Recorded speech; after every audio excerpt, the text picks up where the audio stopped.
Look at these live pictures. They're out of Cairo. Thousands of protesters are hitting the streets. Now, let me bring in Middle East experts, Michael Gauss and Brigitte Gabriel. Michael, all throughout our argument that we have had as the Arab Spring was unfolding, you told me over and over again that things were going to work out and democracy was going to emerge. And I told you that the Muslim Brotherhood was going to take over. They first got parliament and they said Israel's their #1 enemy. Will you now agree with me that I was right and that you were wrong on this particular issue?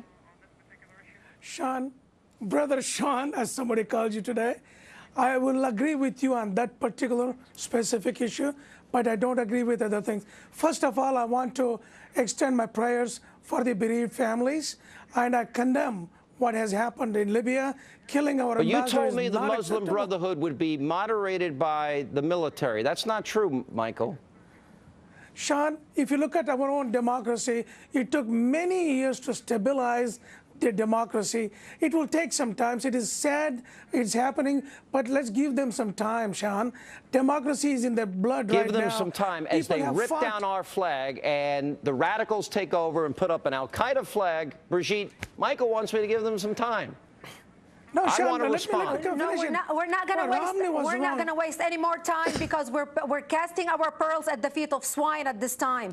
They do not deserve our money. They do not deserve our support. And it's about time our president stands up as a man and stand up to a bunch of thugs destroying our reputation and attacking us like this. This is the home of the brave, not the lands of cowards. And we need a president who's a brave man to stand up against our enemy and start squandering our money on people who don't deserve it. We gave them enough time. Now it's time to act. And I urge everyone watching this interview to go to actforamerica.org and get involved in taking back our nation and putting America's head back up high and speaking as the land of the brave. It's about time to act. And Brigitte, maybe the president should have showed up at a few of his daily intelligence briefings, which liberals made such a big deal about when George Bush was in the White House, which George Bush actually attended on a daily basis.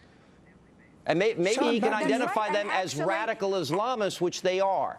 That seems to be missing in Fort Hood. That's the common theme. This president will not say the word radical terrorist. He will not say war on terror. It seems to me that is pathetically weak.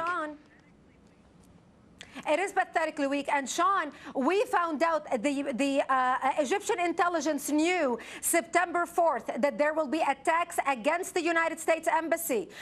If the Egyptian intelligence knew that, how come our president did not know it? Did he miss the briefing when they informed him about the embassies going to be attacked? This is not news. This is not new. We knew the embassies are going to be attacked. How come our government is putting our people's lives in danger overseas in a country where we know they are not protecting our people? This is why it's the job of the president and the job of the people to hold him accountable, to say that we are facing an enemy that is radical Islamist, and the flag that they raised up is not an al-Qaeda flag. It's an Islamic flag that was invented in the 800s. It's the most authentic symbol of Islam that only al-Qaeda and the radical Islamists are now bringing back and reviving to attack the West and the United States. All right, I appreciate you both being with us. I wish I was wrong when the Arab Spring was happening. We predicted the Muslim Brotherhood would be in charge, and we predicted a lot of this would happen. Most of the mainstream media, the president, they all ignored what was obvious to those of us that had eyes to see.